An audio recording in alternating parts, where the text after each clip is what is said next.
Welcome to Under the Hoodie, where we go under the hood with interesting people in information security, or we go under the hood of some key topics. Now, Bryan Altimas, who I'm speaking to this week, is a highly respected guy who's operated in information security for, dare I say it, as long as me. And he remembers information security as being the term that we used and not just cybersecurity. But he and his business are there to help people implement good security and manage risks associated to it. Now, as ever with Under the Hoodie, we want to know about the person behind the logo.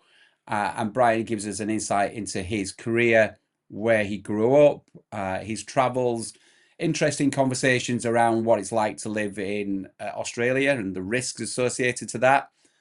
Spoiler, if you are a bit squeamish about spiders, you might want to just fast forward that little bit, but no pictures, just conversations. But he also gives us insight into his long career in information security and his opinions around what information security is and what he would be looking for when he's looking to hire people into his team. So it's a big thanks to Bryan for his time on this. Unfortunately, about halfway through this video, there's a bit of a glitch. So his image does freeze, but if you're just listening to this, then it doesn't impact upon any of the important messages that you get from Bryan. So enjoy, and I learned a lot, as I always do. I now understand Bryan a little bit better, and yeah, I'm looking forward to having further conversations with Bryan about this industry and about everything that we do. So over to you, Bryan. Thanks very much for watching. Bryan, how are you doing? I'm great, thanks, Gary. Awesome, good stuff. Having a good day so far? Having a good day so far. Just completed a webinar for the South East London Chamber of Commerce, talking about cybersecurity, funnily enough. Funnily enough, excellent. All right, well, we may come back to that actually. But as you know, you kindly accepted this invite to come on Under the Hoodie because we like to talk to people about them and about their career path and about how they got into cybersecurity and GRC or whatever particular area. We do talk about very specific areas of cybersecurity and get under the hood of those as well. So we might have you back as well, talking about a particular thing in association to this this key topic. But right, I want to know more about you. So talk to me about Bryan as a child. What were you like? What was your growing up? What was your family dynamic? What music were you into? What films were you into? Yeah, talk to me. What does a young Bryan look like? Well, so I was born in South London, in Farnborough in Kent, and up until 8, it was a normal British childhood. Then when I was 8, we emigrated to Australia. Wow. And we were one of the first families to emigrate to Australia on the £10 POM scheme they had at the time, flying rather than going by ship. Wow. So why did you emigrate out to Australia? Was it parents' work? Yeah. So my dad was a chartered mechanical engineer in the mining industry. He was working globally, and at the time, this was the early 70s. We had a Labour government in power, and he didn't feel that his profession was what should we say? He didn't feel he was valued in the UK, and felt he was overtaxed and etc. So he'd experienced Australia 5 years previously on a project, and he took the family to Australia for better opportunities. Wow. And is it just yourself, Bryan, or do you have brothers and sisters? I have a sister, elder sister, Right. who, funnily enough, is also in IT, but she went directly into IT, whereas I came about it via a different route, which I'm sure we'll cover. Yeah. Yeah. So so I had 5 years, fantastic childhood in Australia, and then, as I say, after 5 years, two things happened. One, my mum was homesick, and secondly, my dad had changed jobs, and his job was brought back to London. So much to my disgust, I returned to the UK. You got used to the heat. You got used to the. Got used to the heat. Got used Did to you? the. Listen, I've only ever had. I've only ever had the opportunity to go to Australia once, and it was on business. And bizarrely, it was literally for a week to Australia. It was flying on the Saturday and then fly back the following Saturday. So I don't have much experience of it. Is the country trying to kill people? As in, are all the animals there just out there to kill people? Because I know a number of people who are out there, and they talk about having to look for funnel spiders in the garden and things like that. Is that a common? And snakes and stuff like that? Is that just like a weekend chore? Kind of. You need to be aware. When we first arrived, we were shown what unfortunately a dead funnel web spider looked like. And how big are they? How big are funnel spiders? Think about your normal house spider in the UK. Okay. Oh. Similar sort of size. Right. But the body is probably a bit thicker, a bit longer, right. and it's jet black. And you don't have too long if you've been bitten. Wow. The other poisonous spider is the redback spider, and they're really common. So when you're doing the gardening in Australia, if you if you're moving stones or whatever, you pick a stone up so that it's going away from you. So anything underneath the stone will run that way, rather than doing that, and it runs up your arm. So your introduction to risk management started fairly young then. It did, yes. Wow. So you came back to the UK about after 5 years. And did you come back to South London then? Came back to the same area, yeah.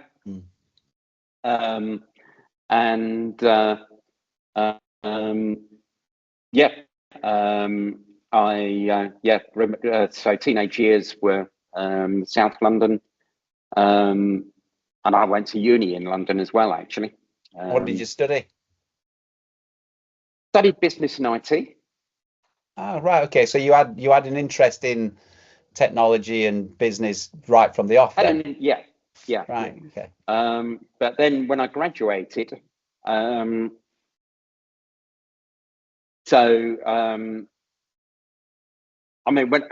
I look back on my life, I often think, if Dad hadn't influenced me, would I have followed him into the engineering profession? Maybe I would have done. I don't know. But he still had the view that the engineering profession wasn't valued in the UK, because he was still working globally. So he steered me away from engineering, and I entered the accounting profession. So I am actually a chartered global management accountant. Right. But after qualification, I thought, I hate this. Yeah. I've met a few people. I mean, in fairness to accountants, I've met a few people in most industries who've qualified or done something at uni and then get to the end of it and just go, it took me 3 years or 5 years to realize I hate this profession, whether that's legal, accountancy, security, IT, whatever, and then sit there, take a step back and go, hang on a minute, why am I doing this? So accountancy wasn't for you then?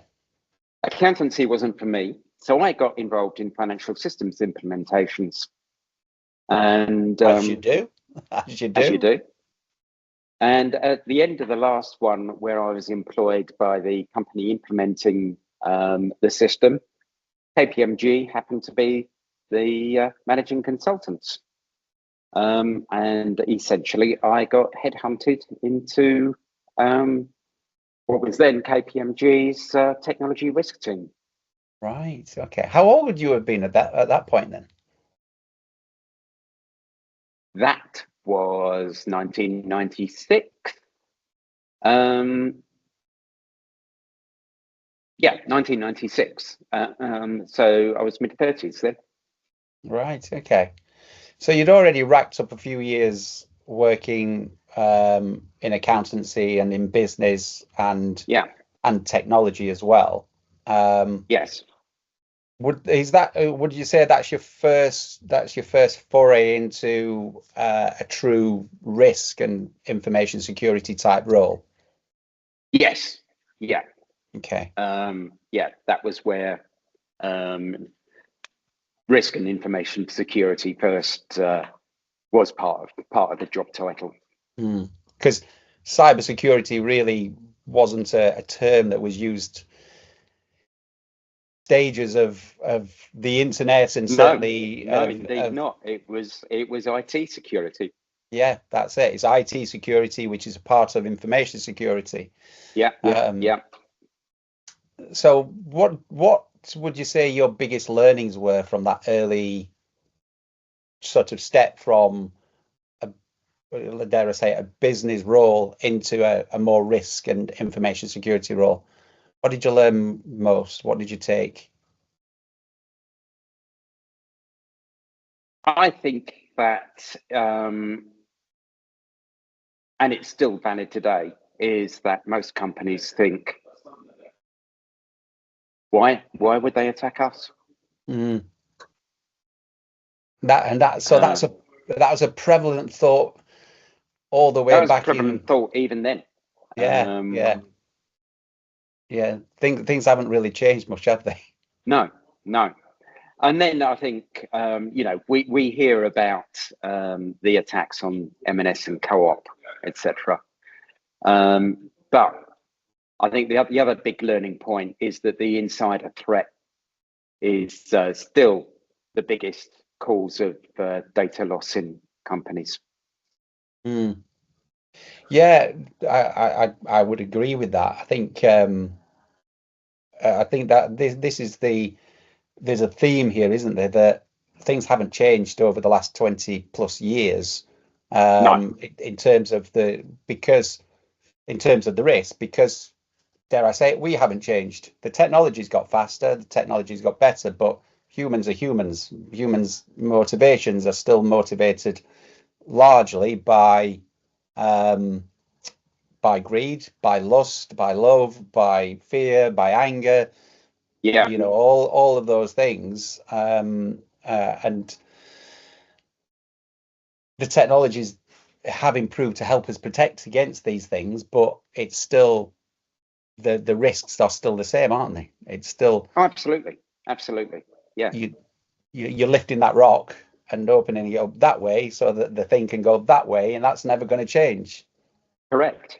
Yeah. And interesting. So so you were with KPMG for how long? So I joined KPMG and I thought, yeah, I'll join KPMG. I'll spend 5 years there and then go contracting.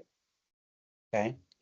When KPMG and any of the big four consultancies get hold of somebody good, they keep throwing good projects at them. So I eventually left after 17 years at director level. Wow. And helped the last two big projects that I managed with helping a major oil company recover from their cyber attack, courtesy of our Chinese friends, and leading the team that provided assurance over the cybersecurity for a small sporting event that London held in 2012, which I think Paris has just repeated.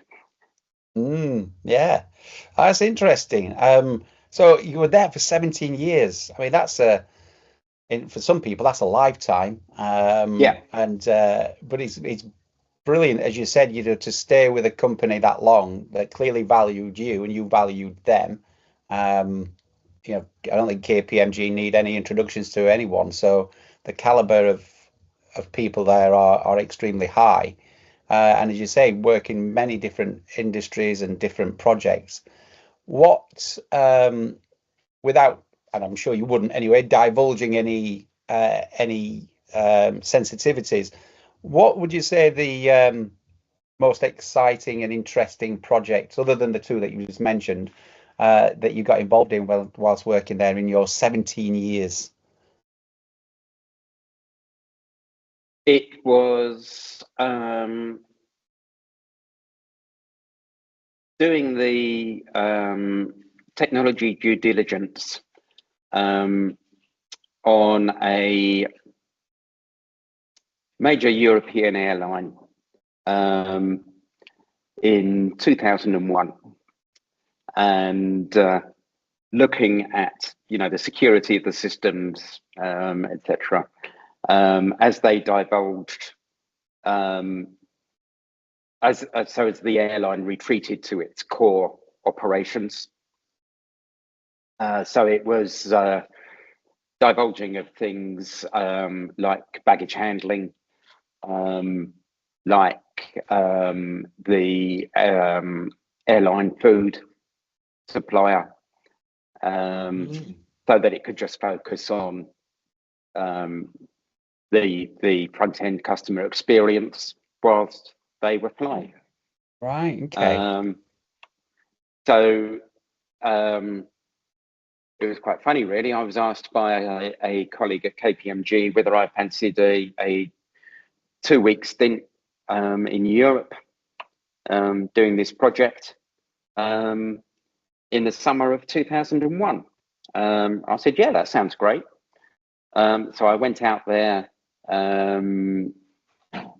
middle of July, I think it was, and came home in November. Because the airline industry got kind of rocked to its core in 2001 by 9/11. Yeah. So we were mid negotiations on selling off businesses, and overnight the value of those businesses was halved.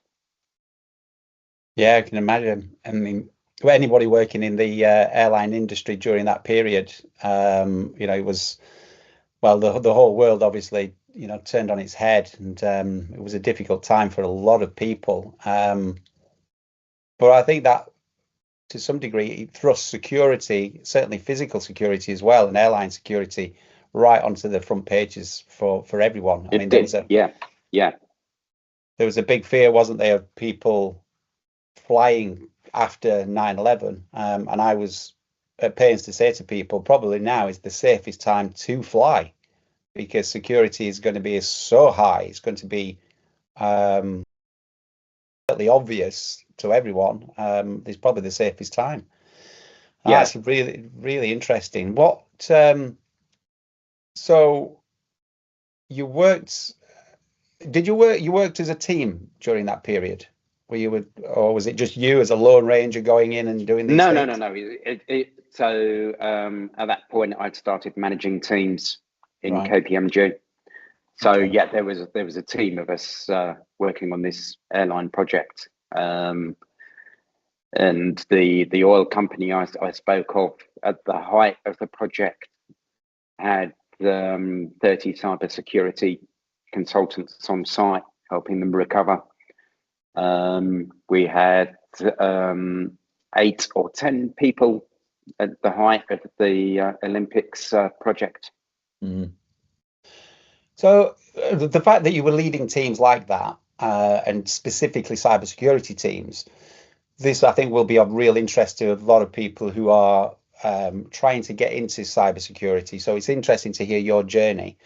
But someone who's led teams like that, what kind of skills are you looking for? What knowledge, what expertise, what experience are you looking for, or what qualities? So if someone was coming to you as a employee or a potential, what qualities, what things are you looking for? We're looking for not only an interest in technology and cybersecurity, but we're also looking for them to have an interest in business as well, because cybersecurity is not just technology. With the way that we look at cybersecurity is we start off with the culture of the company. And if the leadership team don't have a cybersecure practice, why is anybody else going to? It's led from the top. So it's the only client I've ever turned down was CEO said, my team needs cybersecurity. I said, I'm sure your team do. What about you? Oh, well, I haven't got time for all of this stuff. And I said, well, you're the biggest vulnerability. You're the biggest risk of this company. Because you're the leader. You're the person that will be targeted by the threat actors. How did he take that news? How did he take it? He didn't like it. As I say, he still refused. And I said, well, sorry, I can't work with you. Good for you. Yeah, that's full credit to you. We've consultants like us have turned down clients for very similar reasons. I won't go into detail because this is about you, not us. But it is interesting that you've got that approach as well. So the kind of things that you're looking for is to get back onto that. So to get back on that. So and as I say, an interest in obviously an interest in technology and cybersecurity and what's happening in the world around that, but also an interest in business because, as I say, the way that we approach cybersecurity is looking at the culture of the company, the people, and their awareness, and the training of the people in cybersecurity. Then we look at the business processes. Are they using the rule of least privilege for data access and to the systems, for example, or does everybody have admin access? And then finally, we will get down to the technology and what technology they're using. Is it in date and things like that? So understanding how a business works. And I think that's served me. My accountancy background has served me really well in that. Yeah, I think that I can see how that would cross-pollinate into cyber or information security, as we prefer to call it. But it's I think the key thing there is being able to ask good questions, isn't it? And being able to communicate to different people in different parts of the business and understanding those moving parts. That allows you then to identify where there may be some gaps for error, for incidents, for breaches to occur. Yeah, it's really interesting. So in terms of the other kind of qualities that you're looking for, I always like to ask this question. If you had to choose, and it's a really difficult choice. This is a bit of Sophie's Choice, if anyone's aware of what the Sophie's Choice movie is. But here's a Sophie's Choice question for you. If you've got a candidate sat in front of you is highly technical, but then you have someone else who has lots of business acumen and good communication skills, which do you choose? Which would your preference be? I would probably go with the second candidate, the one with the business acumen, and the wider skill set. Mm-hmm. Why would that be? Because when I started out in this world, you're more likely to be inquisitive, have a broader mindset, and be able to learn more quickly. So while you may not have the hard technical skills that will serve you well later in your career, it won't take too long to get those. Mm-hmm. So, for instance, I went in straight into KPMG's technology risk team. Within 12, 18 months there, they said, right, now, when you joined KPMG, you committed to taking the ISACA exams, so that we can, tap you as a qualified consultant. And very similar to the accountancy profession.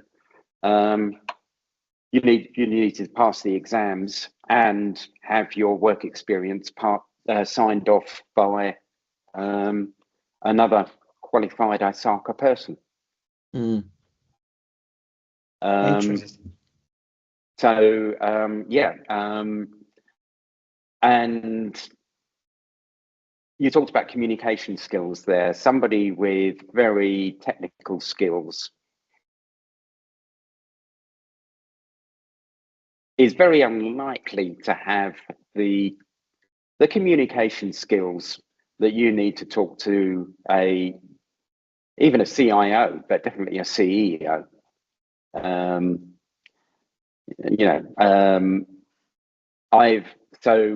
I used to, if we were talking about or even now, if we're talking about a technical subject, I would take the technical specialist with me.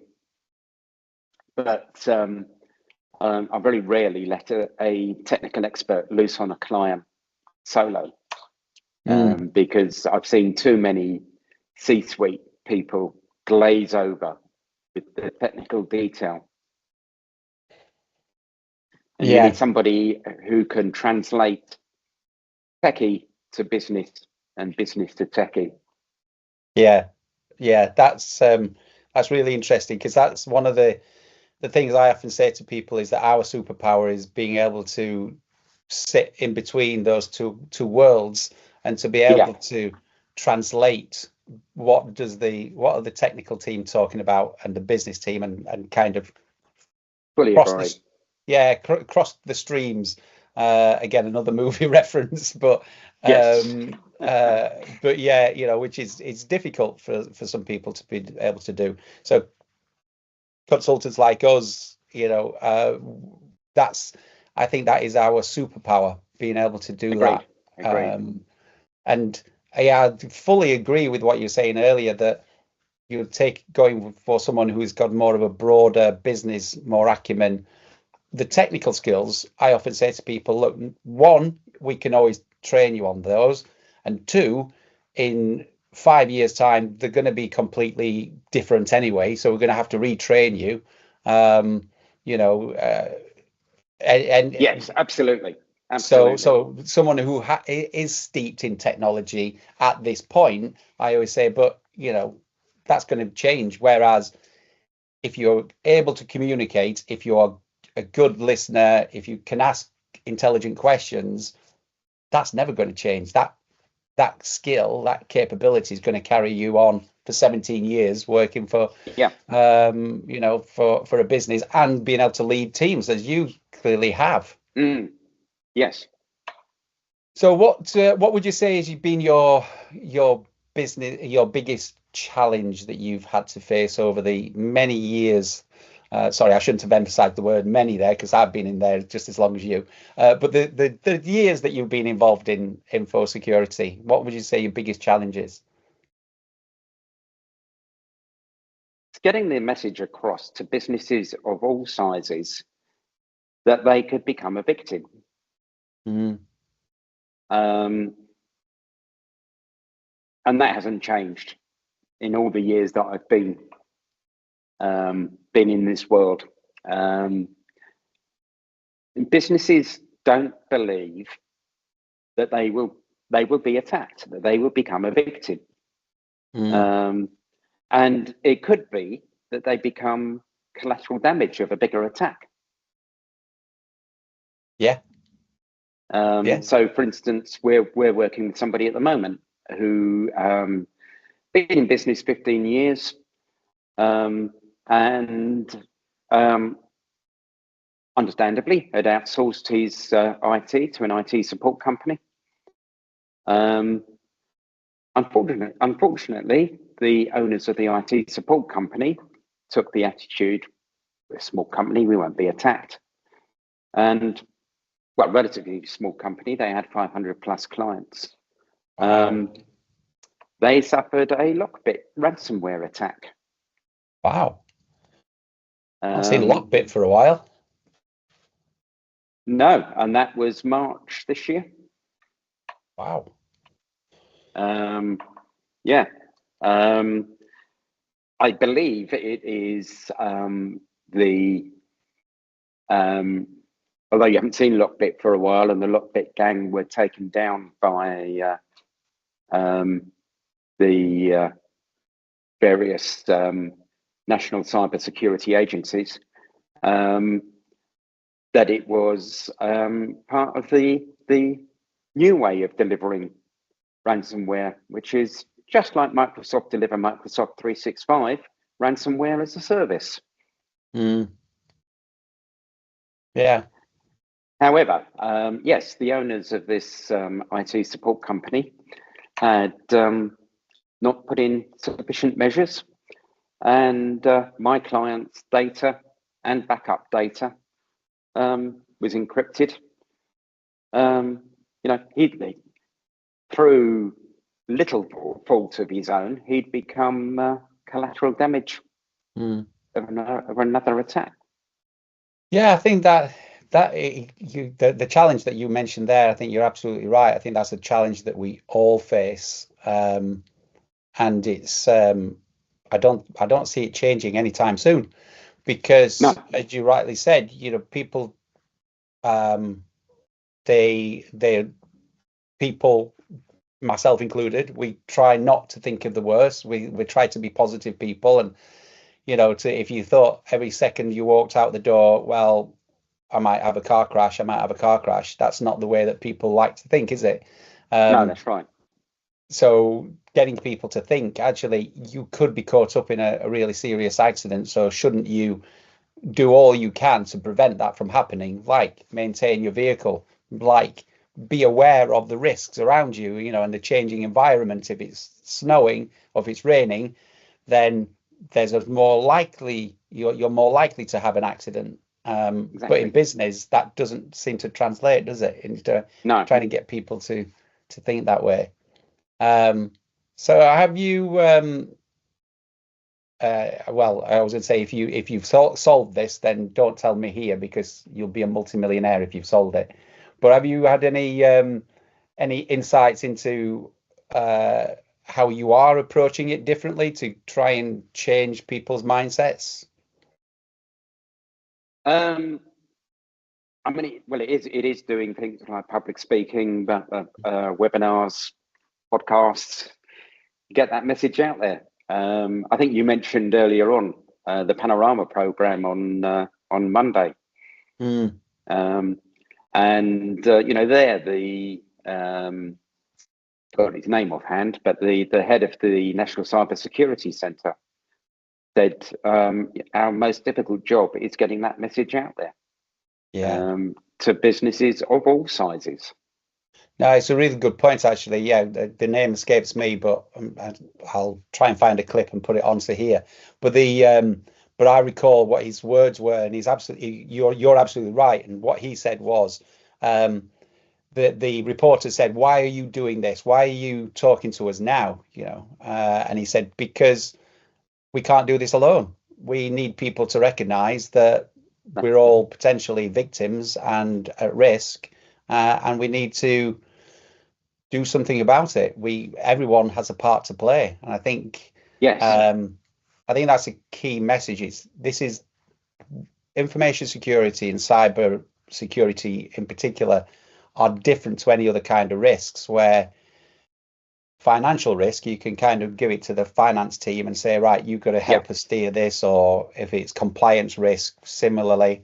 But when it comes to this, each and every single one of us has the potential for allowing a breach to occur. And that's not saying that humans are the weakest link, because I'm not saying that at all, just before anyone thinks that I am. And I know you completely agree with what I'm saying. But what we are saying, people are always the target, right? And people, myself included, I'm a person, believe it or not. We are fallible. We make mistakes. We get distracted. We get tired. We get angry. We get hurt feelings, etc. Because we are human. So therefore, to err is human. And cyber criminals capitalize on that, don't they? Absolutely. Yeah. Yes, they try to create an interest, then a sense of urgency, and then strike. And I mean, that's one of the things that in a recent talk that I gave to the Blue Lights, the fire, the emergency services, basically, and to a room full of specialists from the emergency services, I was kind of saying to them, look, we need to go beyond the obvious when it comes to phishing attacks and such, because we hear all too often about be on the lookout for grammatical errors and spelling mistakes, etc. And I'm always at pains to say, look, they're getting better. They are evolving. There's a reason why they were so bad in the past, but now that they are improving because they know that they can use artificial intelligence to improve them. They can use artificial chatbots, intelligence chatbots, to respond to any inquiries on people clicking links. It's all been automated. But the bit, and this links back to what you were just saying there, is I often say to people, look, just ask yourself for a second, what emotion is this email trying to convey or extract from me? Is it a sense of urgency, as you've just said? Is it trying to is it fear? If you've got to do this, because if you don't, I'm afraid we're going to have to terminate your contract. It's like, oh, I can't have my car contract cancelled or whatever. So it's that emotion, isn't it, that's being pulled out. So how do we get people on board then, Bryan? What can we get people to do you think? It is getting them to accept that they have a responsibility. So technology provides a toolkit to secure your Microsoft 365, for example. And then there are other technology companies which will help you secure it more than basically. And it's getting across that it is our responsibility as a C-suite executive, as a business owner, to make sure that we are taking our responsibility seriously to secure not only our data, but our links with our suppliers and our customers' data. Yeah, I think you're absolutely right. And I think one of the things, what you just said there, I think is really important, and I don't want it to go unnoticed, is it's about responsibility. And I'm good, and I'm now directly looking out at people who here are running their own company, and especially sole traders.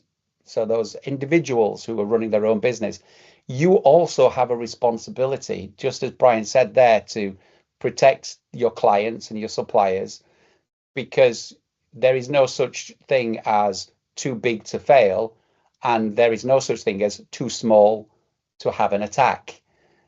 You just because you are small does not mean that you go, this is not fishing, and I'm not talking about the fishing like fishing exercises. This is not like fishing in the deep sea, where nets are so big or done in a certain way to allow the little fish to get out of the net, and the trawlers are only ever going to pull in the big fish. It's like, no, we're all in the net. Absolutely. So even as a small business, because earlier, Bryan, there could be collateral damage. You might not be the target. You might be a stepping stone. If I'm and I'm going to use KPMG because you've mentioned it a couple of times, but if I'm a supplier of services into KPMG, then I'm not going to attack KPMG. They're huge. They've got teams of people like your good self. But if I can attack a supplier who has all the links into KPMG, then that's the target, right? That's right. Absolutely. So as people are very proud about their clients and who they work for, you've got to just think, well, yeah, but you might not be the target. It might be that you're a stepping stone into someone else. Yes, that's right. Many years ago, I was very fortunate to work with an individual, an animator and an artist, and he worked with Disney, and he was just him. He was just an artist, but you can imagine the kind of information and the storylines that he was getting privy to. I don't know, the latest Avatar movie or something like that. He knew the storylines because he was he wasn't Avatar, by the way, but that type of thing. Just for clarity. But he told me, quite rightly, he came to me because he said, Disney quite rightly have sent him this wad of questions that he's got to complete and information he's got to be able to provide, because they were concerned that he might have a breach, and then that would lead to a breach of the intellectual property, which we cover in another Under the Hoodie, by the way. We talked to Carrie Bradley about IP, but they were concerned about their intellectual property being breached. So he had a whole raft of things that he had to do. But listen, it's been absolutely fascinating talking to you, Bryan. I am going to ask you, there's 3 questions I always ask people at the end, but before I ask you those questions, there's one other question I want to ask you. You've been doing this a long time, yes, and you clearly enjoy it. So what would you say is the most rewarding aspects of working in information security? It is knowing that I have made a client as secure as possible, and then either we observe it ourselves, or they contact us and say, we had an attack, they didn't get in. Amazing. So it's having an impact. It's making a difference. It's making a change, making an impact. Brilliant. Okay, no, that's a great answer, and I think you're absolutely right. So here's the 3 questions I always like to ask. You don't need to put too much thought into them. First things that come to your mind. So if you weren't doing this, what profession other than this would you like to attempt?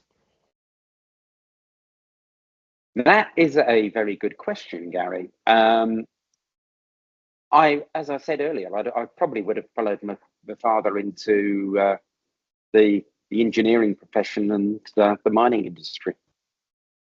But would you like to attempt that, or is there something else? Okay. would I like to? Good question. What I would like to do as a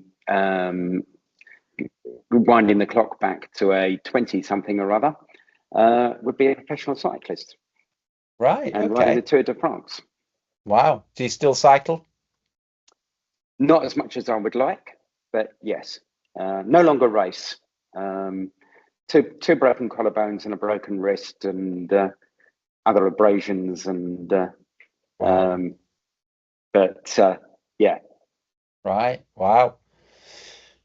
Wow. Yeah, it's not a sport that my business partner, he's big into his cycling, and but it's not something that I've ever considered or thought too much. It's yeah, no one needs to see me in lycra.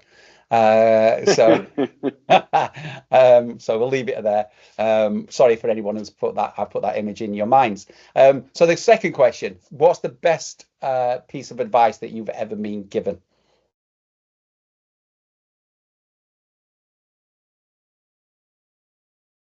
To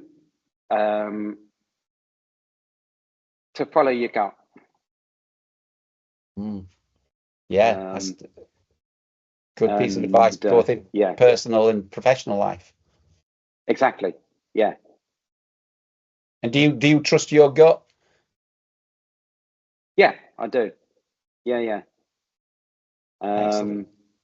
So for instance, if we wind back to providing assurance over the Olympics, I was thinking, oh God, we know, what the UK is like on major infrastructure projects. This is going to be an absolute disaster. Within 15 minutes of walking into Locog's offices, I was thinking, these guys know what they're doing.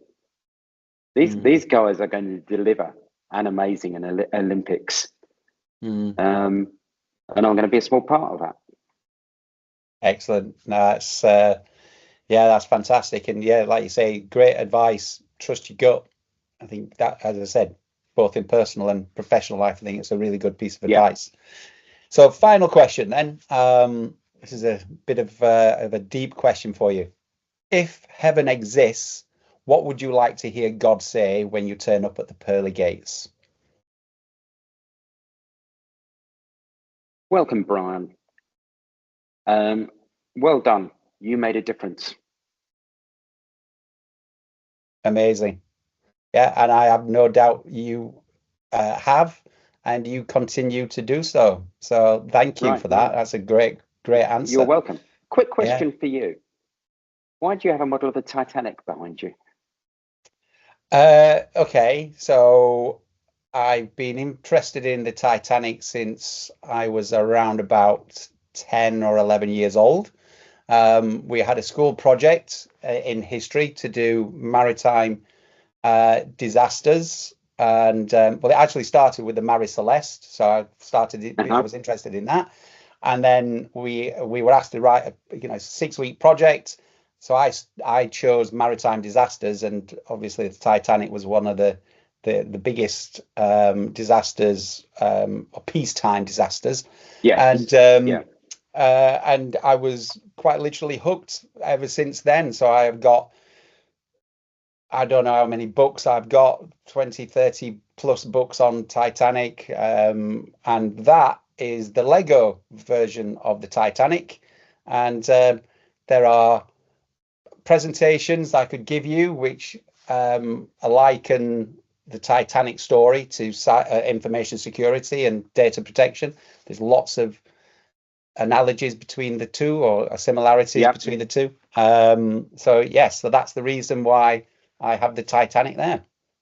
Right. Well, the reason I asked the question was my grandfather was from Belfast. He worked for Harland and Wolff. He worked on the Titanic, and apparently his initials are stamped on the propeller. Wow. I have no way of proving that, but wow. I mean, that's a hell of a story. It's I mean, if he's from Belfast, the strong likelihood is, and he worked for Harland and Wolff, he absolutely would have done that. And he absolutely worked on the Titanic. Yeah. Yeah, whether he actually stamped his initials on the propeller. I can imagine he did. A lot of Probably. the workers did put their initials on various different parts of the Yeah. Titanic because it was known it was going to be, the biggest ship in the world. So, That's right. they signed their work, and and craftsmen as they were, they routinely signed parts of the inner lining of the ship. So yeah, that's incredible. Wow. Well, there you go. There you I was go. I was fortunate enough to go to the to Belfast to Harland and Wolff's offices last September. Right. Which Yeah, it's fascinating, isn't it? it is a fascinating place, and yeah, highly recommend anyone going there.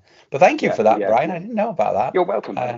So there you go, and that really neatly brings us to the end of this. And and genuinely, the purpose of Under the Hoodie is to learn something new about people and people in the industry, and also their take on the state of affairs. So thank you for your candid views on that. For everyone welcome. else, thank you ever so much for joining us. Don't forget to give this a like, a comment, and a share. And join us next time where we will go under the hoodie with someone else. So thanks ever so much, Brian, and we'll You're catch everyone welcome. later. Thanks. See you later.